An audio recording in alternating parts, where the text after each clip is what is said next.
Question number 5 का pattern थोड़ा हटके है। आप देखो कि क्वेश्चन में आपके 1, 2 और 3 पॉइंट्स है, ठीक है।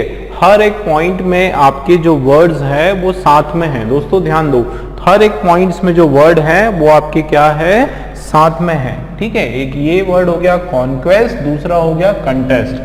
फिर सेकंड जो क्वेश्चन है उसमें आपका हो गया इल्यूमिनेटेड और ये हो गया आपका एलिमिनेटेड। थर्ड वाला जो क्वेश्चन है उसके अंदर आपका स्काउड और सिक्योर्ड। आपको क्या करना है, आपको इसमें से बताना है कि फर्स्ट हमारा जो पॉइंट है उसमें ए वाला करेक्ट है या फिर बी वाला करेक्ट है। वैसे ही आपको बताना है सेकंड में कि ए या बी कौन सा करेक्ट है, थर्ड में भी ए और बी कौन सा करेक्ट है। उसमें फिर आपका देखो ऑप्शंस देखो ए ई। फर्स्ट ऑप्शन है मतलब क्या तीनों के ए और ए करेक्ट है तो ये आ जाएगा। और अगर इसके ये कॉम्बिनेशन है, देखो ए इसका बी या इसका भी बी, इसका ए बी ए, इसका ए बी और इसका B A B. Question clear हुआ दोस्तों।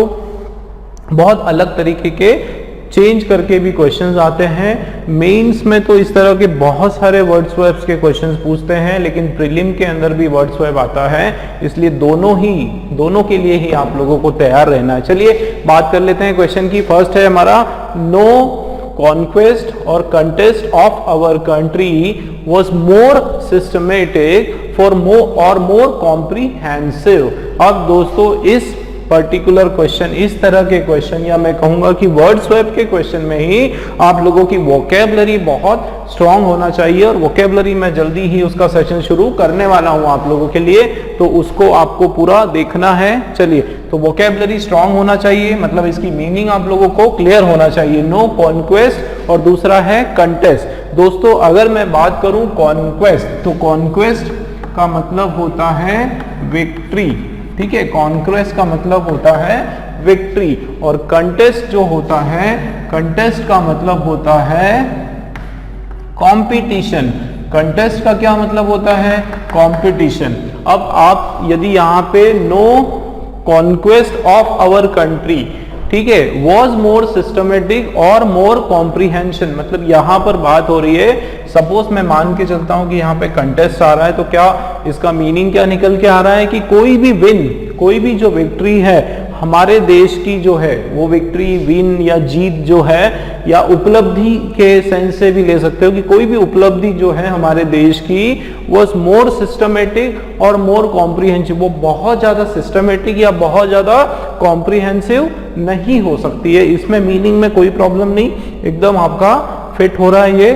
अगर मैं यहाँ पे सेकेंड ऑप्शन लेता हूं, no contest of our country, देखो कोई भी कंटेस्ट, कंटेस्ट मतलब कोई कंपटीशन, ठीक है, तो कोई कंपटीशन हमारे देश का, ध्यान देना दोस्तों, देखो ये बहुत इंपॉर्टेंट चीज है देखो पता करने के लिए कि कौन सा वाला आएगा। इधर देखो no conquest of our country मतलब हमारे देश की कोई भी जीत, हमारे देश की कोई भी विक्ट्री, हमारे देश की कोई भी उपलब्धि, तो उसके लिए तो ये ऑफ आपका एकदम फिट हो रहा है। मतलब मैं क्या बोल रहा हूं कि कॉन्क्वेस्ट जो है उसके बाद ऑफ एकदम आ रहा है, सेट हो रहा है। देखो कॉन्क्वेस्ट ऑफ, विक्ट्री ऑफ, ठीक है, हमारे देश की उपलब्धि, तो ये की उपलब्धि। लेकिन अगर मैं कंटेस्ट की बात करूंगा तो क्या हो जाएगा, no contest of our country. तो मीनिंग क्या निकल के आ रहा है कि हमारे देश का कोई भी कॉम्पिटिशन, हमारे देश का कोई भी कंपटीशन इतना सिस्टमेटिक या इतना कॉम्प्रिहेंसिव नहीं है।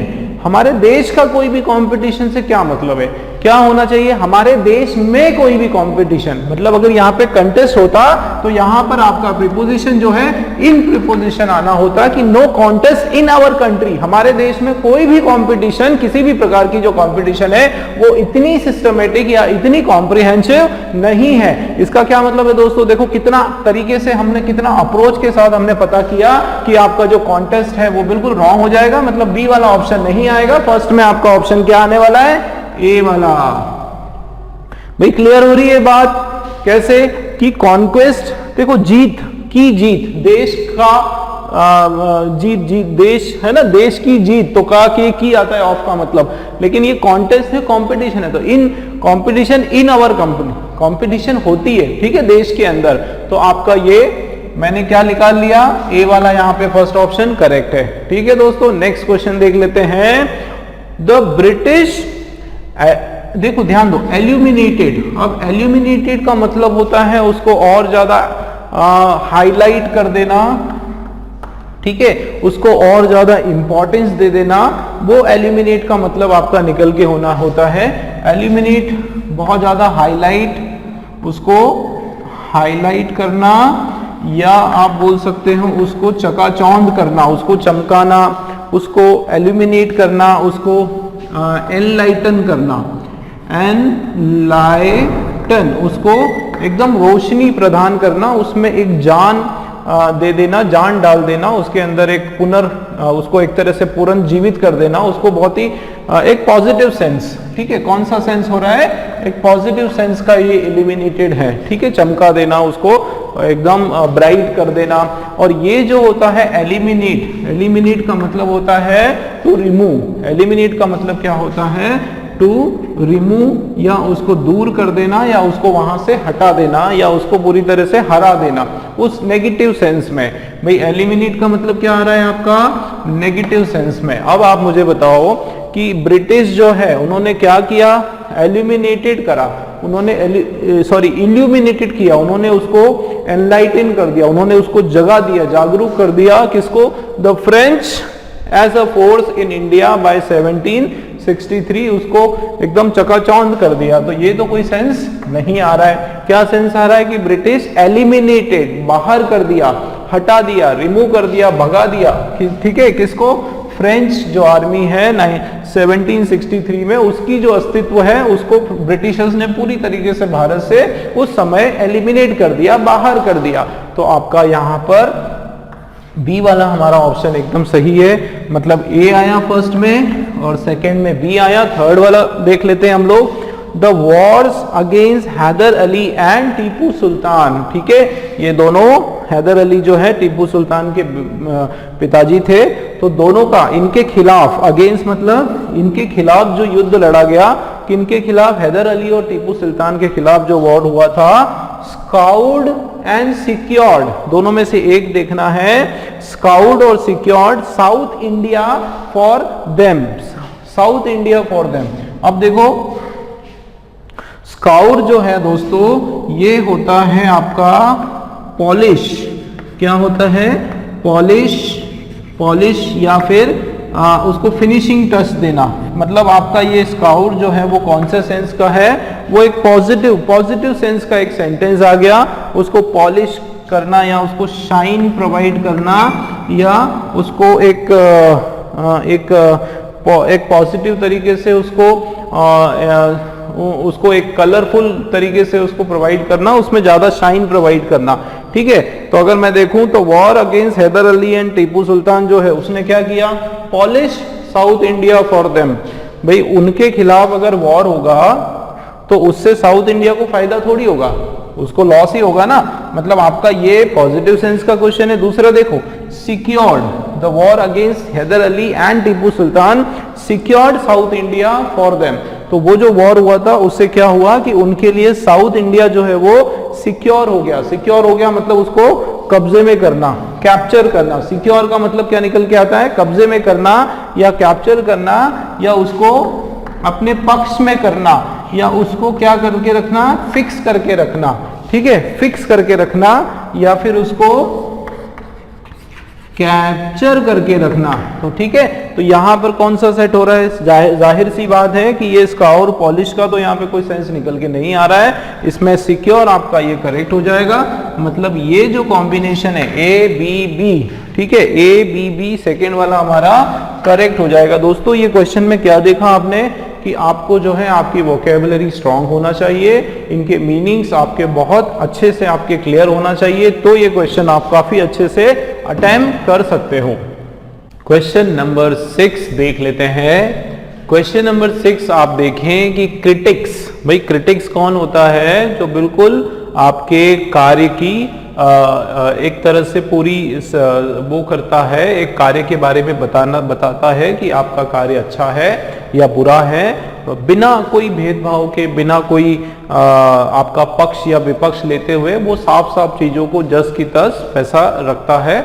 जैसे आपने देखा होगा कि विकिपीडिया में जो मटेरियल आता है वो एकदम क्रिटिकल तरीके से क्रिटिक्स के तरह से आता है, उसमें ना किसी टॉपिक की बहुत ज़्यादा बड़ाई की जाती है ना किसी टॉपिक की बुराई की जाती है। वैसे ही फिल्मी जगत में भी बहुत सारे क्रिटिक्स होते हैं जो फिल्मों के बारे में बताते हैं कि वो फिल्म जो है एक इंटरेस्टेड है या नहीं है, इस तरह से। तो ये क्रिटिक्स जो है इसकी बात हो रही है। आप देखें कि क्रिटिक्स, देखो दोस्तों क्वेश्चन वही है आपके पास, यहाँ पर दोनों ऑप्शंस जो है एक साथ है, ठीक है, ए और बी आपके ऑप्शंस एक साथ हैं। ए में आपका लिखा हुआ है एट्रीब्यूट, बी में लिखा है कंट्रीब्यूट, है ना। वैसे ही ये ए में लिखा है पर्सनल, फिर लिखा है पर्सनल। सेम साउंड वाले जो वर्ड्स होते हैं, कंफ्यूजिंग वर्ड्स हैं, होमोफोन्स जो होते हैं वो इसमें है। एक दिया हुआ है मायराड और ये है मायर्ड। तो इनमें से जो बिल्कुल परफेक्ट वाला है वो हमको प्लेस करना है,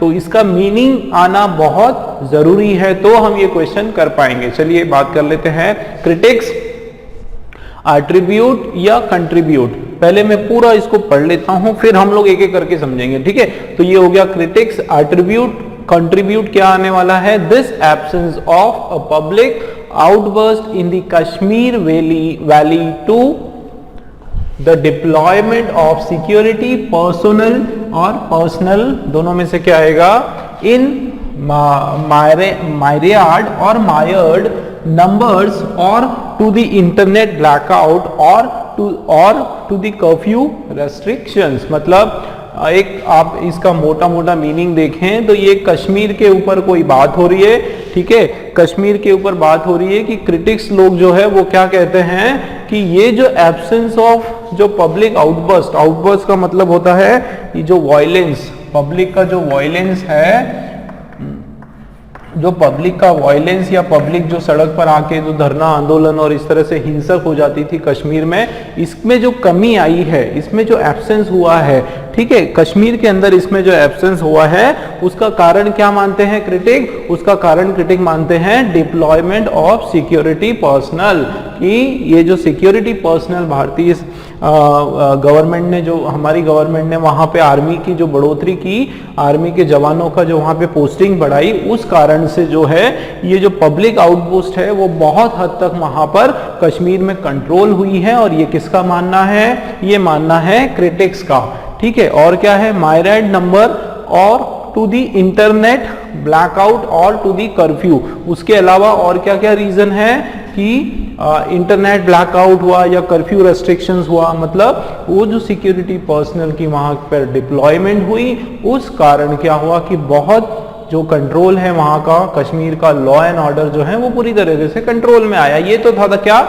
ये तो था हमारा मोटा मोटा इसका मीनिंग। चलिए अब बात कर लेते हैं इसके ऑप्शंस की। दोस्तों ध्यान दो, क्रिटिक्स एट्रीब्यूट या कंट्रीब्यूट क्या आने वाला है, दोनों में से, दोनों का मीनिंग जानना जरूरी है। देखो एट्रीब्यूट और कंट्रीब्यूट, देखो एट्रीब्यूट, देखो क्रिटिक्स एट्रीब्यूट का मतलब होता है ट्रिब्यूट देना या किसी को श्रेय देना। इसका सीधा सा मतलब आ रहा है कि जो क्रिटिक्स लोग हैं वो इस बात का श्रेय दे रहे हैं, इस बात का क्रेडिट दे रहे हैं, ठीक है, क्या दे रहे हैं, श्रेय दे रहे हैं, इस बात का क्या दे रहे हैं, वो क्रेडिट दे रहे हैं, वो लोग श्रेय दे रहे हैं, ठीक है। किसको दे रहे हैं, कौन किसका क्रेडिट दे रहा है, किस बात का क्रेडिट दे, देखो क्रिटिक्स एट्रीब्यूट श्रेय दे रहे हैं this absence of public outburst, ये जो एब्सेंस ऑफ पब्लिक आउटबर्स्ट है इसका जो क्रेडिट हो रहा है, इसका जो श्रेय हो रहा है वो किसको जाता है, the deployment of security personal के डिप्लॉयमेंट को जा रहा है। तो आपका ये क्रिटिक्स श्रेय देने की बात हो रही है या फिर critics contribute this absence of public outburst in the Kashmir valley the deployment of to the deployment of security personal. अगर मैं लिखता दोस्तों यहाँ पे कि ब्रिटिश क्रिटिक्स कंट्रीब्यूट, मतलब क्रिटिक्स खुद योगदान दे रहे हैं। अगर मैं लिखता कि क्रिटिक्स कंट्रीब्यूट का मतलब क्या होता है, कंट्रीब्यूट का मतलब होता है योगदान देना। कौन योगदान दे रहा है, क्रिटिक्स। तो जो क्रिटिक्स लोग होते हैं वो योगदान नहीं देते, वो केवल जैसी यथास्थिति है उसके बारे में बताते हैं, उसके बारे में कुछ पॉजिटिव बातें भी बताते हैं और कुछ नेगेटिव बातें भी बताते हैं। तो यहाँ पे जाहिर सी बात है कि यहाँ पे क्रिटिक्स जो है वो किसी तरीके से कोई कंट्रीब्यूट कर रहे हैं क्या?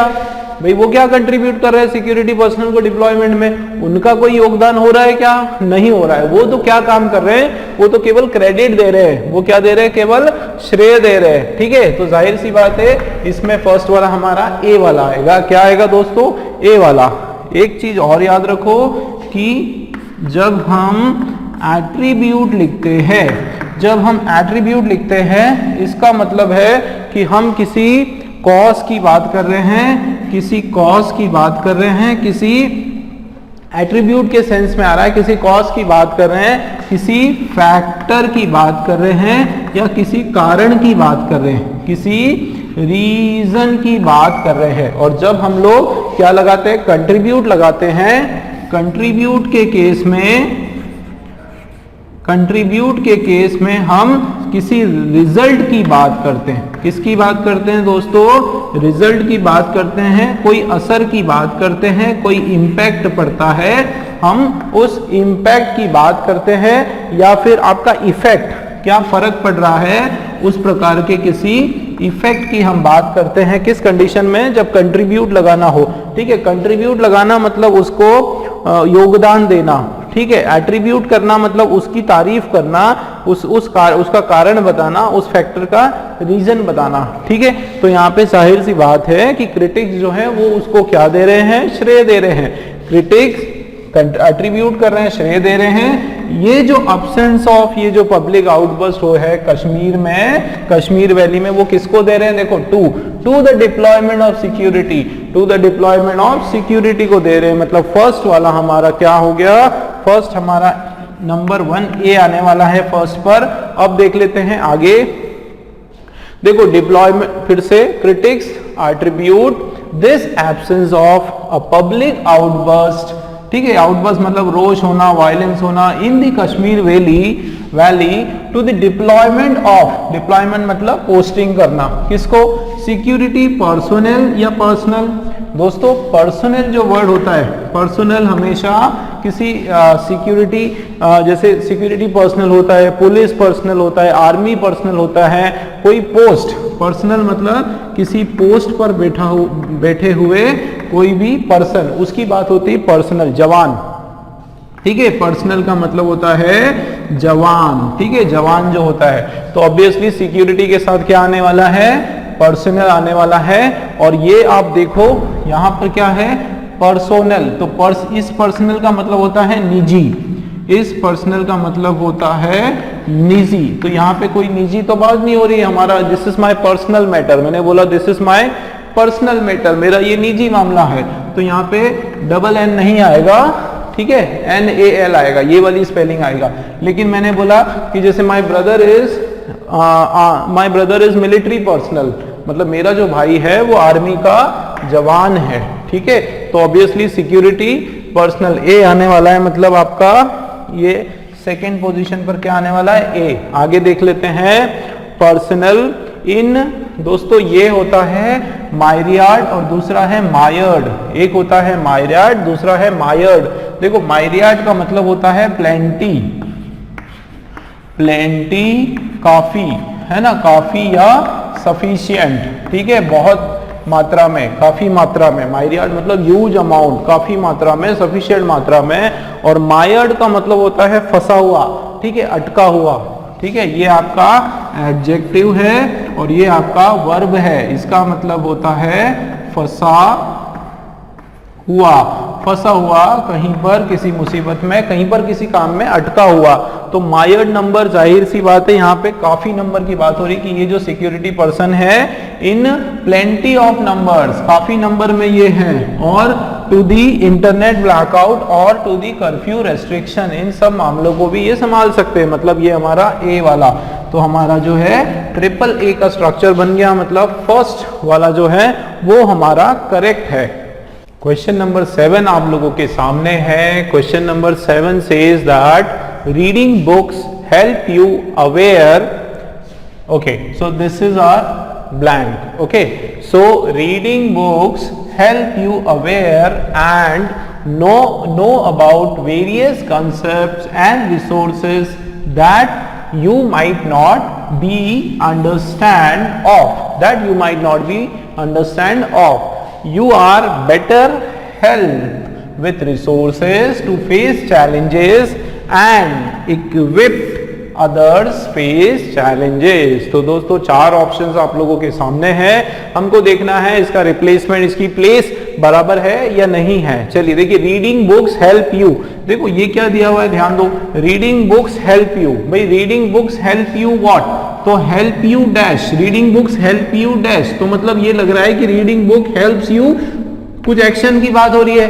भाई हेल्प्स यू क्या, helps you manage, helps you undertake, helps you understand, helps to release, मतलब कुछ ना कुछ एक्शन की बात हो रही है। समझ में आ रही बात? देखो मीनिंग क्या आ रहा है, इसका सेंस देखो, रीडिंग बुक्स, किताब पढ़ने से जो है उससे आपको क्या मदद मिलेगी, कुछ एक्शन की बात हो रही है। मतलब यहां पर क्या आना है, हेल्प यू के बाद कोई वर्ब आना है, और कौन सा वर्ब आना है, देखो हेल्प्स यू, थर्ड फॉर्म तो आएगा नहीं, सेकंड नहीं आएगा, फर्स्ट फॉर्म का वर्ब आना है। क्या आना है, फर्स्ट फॉर्म का वर्ब आना है। अब ये अवेयर जो है, ये आपका अवेयर जो है, अवेयर भी आपका ठीक है, वर्ब भी है, टू मेक अवेयर, ठीक है वर्ब भी है, लेकिन इसको अवेयर को हम लोग एडजेक्टिव की तरह भी यूज करते हैं। लेकिन ये तो सेंस नहीं आ रहा है कि reading book helps you aware and, reading books helps you aware and know about various concept, तो reading books help you make aware, ऐसा कोई वर्ब आना था। ठीक है, यहाँ पे आपका ये एडजेक्टिव की तरह ये काम कर रहा है। अवेयर आपका किस तरह से काम कर रहा है, अवेयर आपका एडजेक्टिव की तरह काम कर रहा है। ठीक है, तो मतलब वन का रिप्लेसमेंट होगा। अब वन का रिप्लेसमेंट किससे होगा वो देख लेते हैं। And know about various concepts and resources that you might not be understand, तो यू, ठीक है यहां तक तो ठीक है, you might not be understand तक तो ठीक है, लेकिन इसके बाद देखो you might not be understand of, तो अंडरस्टैंड के बाद दोस्तों अंडरस्टैंड आपका जो होता है उसके साथ ऑफ का कॉम्बिनेशन नहीं आता है, अंडरस्टैंड ऑफ नहीं होता है। लेकिन आपको पता है कि अवेयर जो वर्ड है उसके साथ ऑफ आता है। I am not aware of this situation, ये जो परिस्थिति है इसके बारे में मैं क्या नहीं हूं, मैं अवेयर नहीं हूं, मैं परिचित नहीं हूं। तो अवेयर ऑफ जो है आपका एक फ्रेज की तरह यूज होता है। इसका क्या मतलब है कि वन और टू हमारा रिप्लेस हो जाएगा। तो फर्स्ट हमारी जो कॉम्बिनेशन है वो क्या है, वन और टू। देखो जरा वन और टू ऑप्शन किस किस में है, इसमें है, तो ये ऑप्शन आपका हो सकता है वन और टू, ये ऑप्शन भी आपका हो सकता है। ठीक है, नेक्स्ट कॉम्बिनेशन देख लेते हैं आप, यू आर बेटर हेल्प। देखो you are better help, you are better help, तो यहां पर help with resources to face challenges, तो यू आर बेटर कुछ ना कुछ अधूरा लग रहा है भाई। यू आर बेटर और उसके बाद क्या होता है कि वर्ब का, इसके बाद वर्ब का थर्ड फॉर्म आना चाहिए, you are better equipped, you are better understood, ठीक है, यू आर बेटर सपोर्टेड, या यही होता कि you are better helped with, ed लगना था, वर्ब का सेकेंड फॉर्म लगना था, लेकिन यहाँ पे नहीं है। मतलब आप देखो कि अगर इक्विप्ड आपका आ रहा है कि नहीं इसमें, तो क्या हो जाएगा, यू आर बेटर इक्विप्ड और इसके बाद विथ। देखो दोस्तों ये हमारा एक और कॉम्बिनेशन हो गया कि हमेशा याद रखो इक्विप्ड जो वर्ड है, इक्विप्ड जो वर्ड होता है उसके साथ जो है विथ आता है। क्या होता है, इक्विप के साथ विथ होता है, या फिर अगर कंट्रोल्ड होता, क्या होता, कंट्रोल्ड होता, उसके साथ भी जो है इक्विप विथ होता है, कंट्रोल्ड विथ होता है, विथ का कॉम्बिनेशन होता है। देखो कितने आसानी से अगर हमको ये पता चल जाए, मैंने आप लोगों को जो रूल्स में भी क्लियर करवाया था कि किस किस के साथ विथ आता है, किसके साथ ऑफ आता है, वही चीजें सारी रिमाइंड हो रही है हमारी। इक्विप के साथ विथ आता है, मतलब आपका 3 और 4 भी क्या हो जाएगा, रिप्लेस हो जाएगा, 3 और 4 भी आपका रिप्लेस हो जाएगा। ठीक है दोस्तों, ये हमारा पैटर्न बन गया, 3 4 दोनों रिप्लेस होगा, ये रहा, फर्स्ट सेकंड भी रिप्लेस हो रहा है, 3 और 4 भी रिप्लेस हो रहा है, मतलब डी वाला हमारा करेक्ट है, बाकी सारे हमारे रॉन्ग है।